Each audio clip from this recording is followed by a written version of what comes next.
Is that a reaction? Not being able to collect your thoughts? And to just be in complete awe of this? Skull, everybody! And welcome back to the third video in the Human Nature series this week.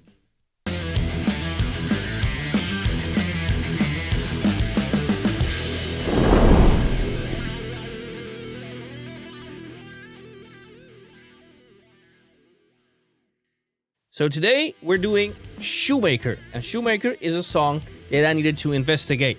People told me, I did that, and I found out a few things. Like we're talking about, I have the actual research right here. I'm gonna just fucking read it to you. Like for those that don't know, this is the story about Eugene Shoemaker. Eugene Shoemaker was a geologist and a founder of modern planetary science. He studied craters on Earth and Moon and realized that they were created by asteroid impacts. Shoemaker was a geology principal investigator for Apollo missions, and he also helped to train Apollo astronauts that went to the Moon. He himself was a candidate for the Apollo moon flight, but was disqualified after being diagnosed with Addison's disease. I don't know what that is, but we'll look it up. Later in life, he said, "Not going to the moon and banging on it with my own hammer has been the biggest disappointment of my life." He spent much of his later years searching for undiscovered impact craters around the world, and he died on July 18th, 1997, in a car accident in Australia, which coincides with the birthday of my mother-in-law. Fun fact. He was studying craters right there. In 1999, as recognition for his scientific accomplishments, some of his ashes were carried to the moon by the Lunar Prospector space probe. His final resting place is close to the lunar South Pole in the Shoemaker crater, named after him. I like that little fact. The Shoemaker's urn was inscribed with a quotation from Romeo and Juliet, reading, "And when he shall die, take him and cut him out in little stars. And he will make the face of heaven so fine that all the world will be in love with night and pay no worship to the garish sun." So he's the only human buried on a celestial body other than Earth. After his death, he finally got to go where he always wanted to be.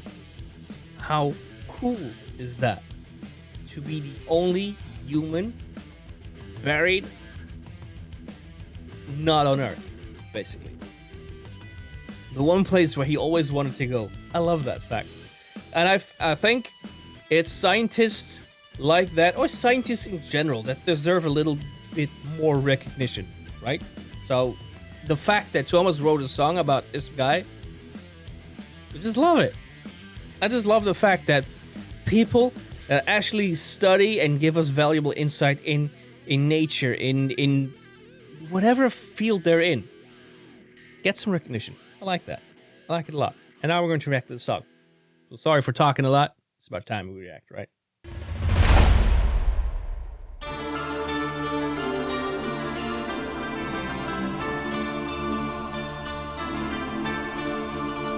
It's almost happy. Very light. Like 18th century. Now you've been talking for eternal. Wonder, a sailor wagons, storied out blood, how they get the earth, yours is the whole graveyard of fathom. How do you sing that? How many times has she, well, I don't, like, Floor can do anything, but how many times has she fucked that up until she got it right? Holy shit. Okay, so obviously she's singing about the moon, right? Howling at the earth and whatnot. The lyrics like kind of clearly state that this is the moon. At least for me, clearly. I don't know.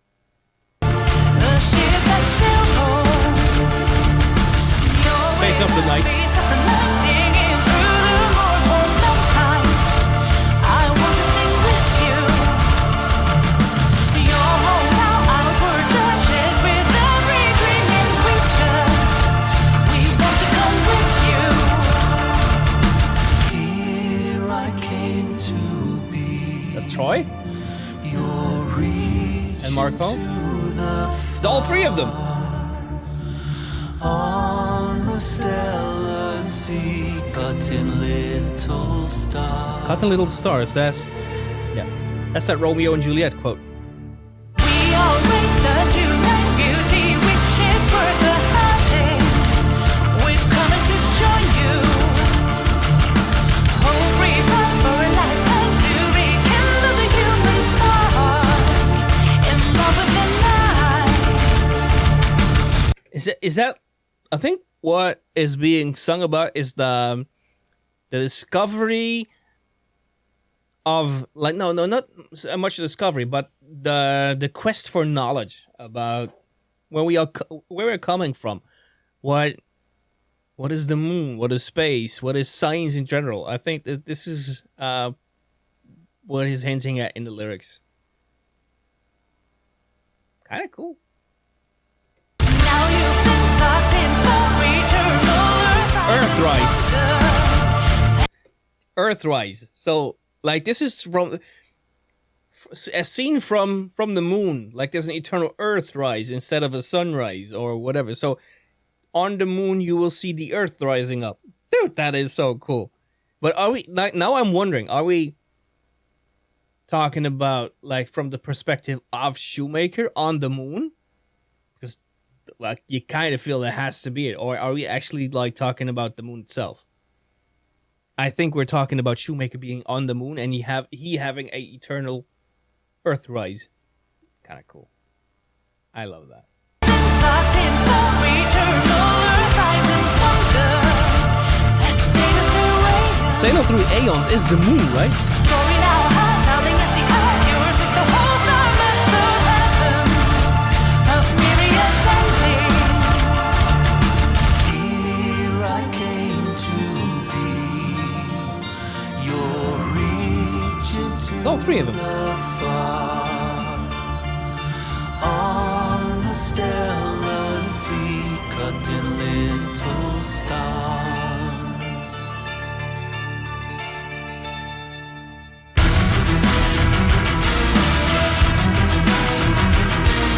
The asteroids impacting.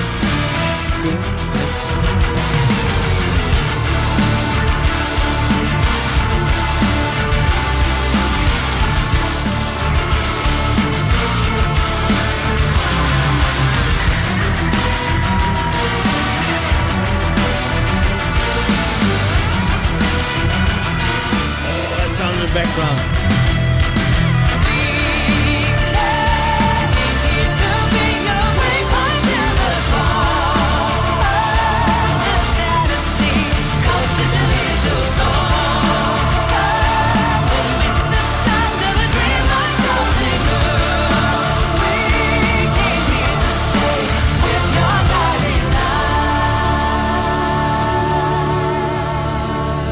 Oh, that little bit Marco in there. I love that.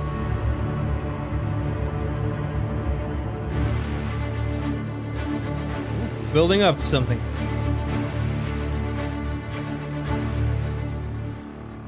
Or not.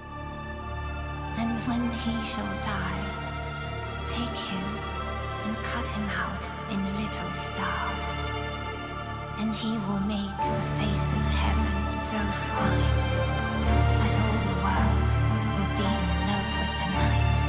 I'm getting a Greatest Show on Earth vibe here. To the garish sun.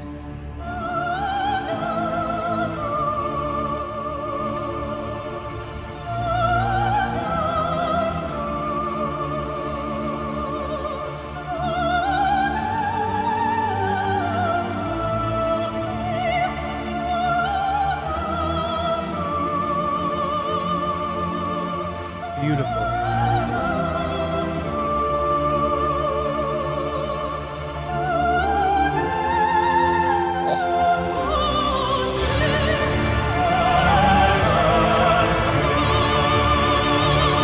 Onwards to the stars. To the stars. To the stars, I think.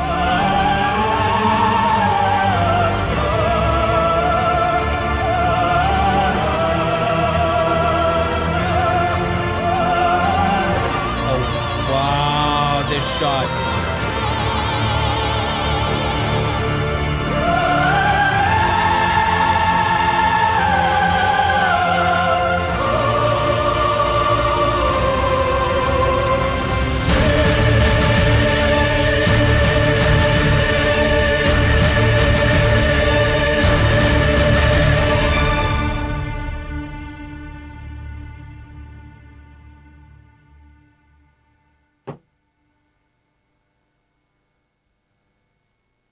pure beauty. Oh my god, there we go again. Nightwish! Stop it. That last shot. Ooh. The sheer majestic nature of that last shot, combined with that singing.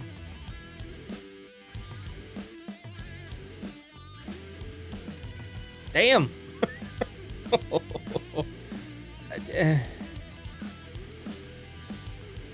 Is that a reaction? Not being able to collect your thoughts? And to just be in complete awe of this? This went so much beyond Shoemaker. As in the person, the scientist, the one who inspired. This went so much beyond it. I have no other words for that.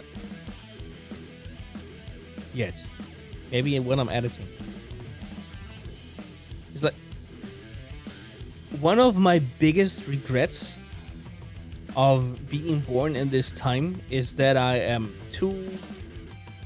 I think this is a well-known quote. Like, you were born too late to explore the oceans. Well, obviously there's a lot more under the surface that needs exploring, but like on top of it. And too early to explore the stars. I mean, I'm a Trekkie. I am in absolute awe of whatever is Star Trek. I mean, I've seen everything.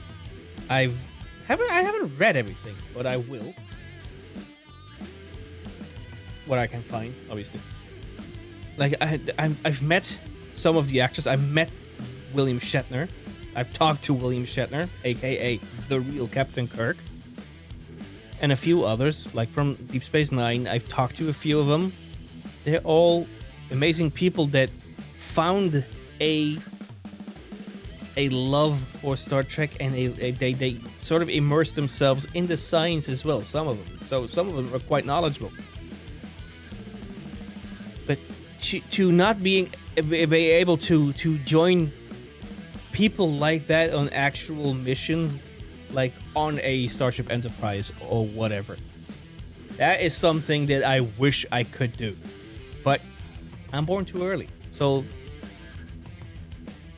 like seeing like Starship 15, SN15 land for the first time.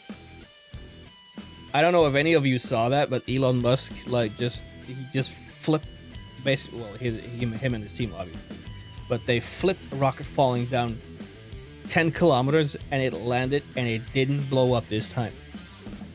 I was literally yelling and I had tears in my eyes. Pure joy. Because that is one of the first steps towards deep space exploration by humans. Like people going to another planet. When you hear people, or when people are talking about the Alcubierre drive, like making warp travel possible, right? Things like that, they excite me. And then you have this song. This is beautiful. This was a ride. I love it. And I need to see the rest of whatever they have to bring in this album. Hear, see, everything. Experience. That's it. This is an experience. And I loved it. Did you like it? Then by all means, please like, subscribe, and get notified. That was the worst bridge ever. But thank you guys for watching, and I will see you in the next one. As always, only one more thing to say. Viking out. Peace. That was a terrible bridge. And I regret doing it.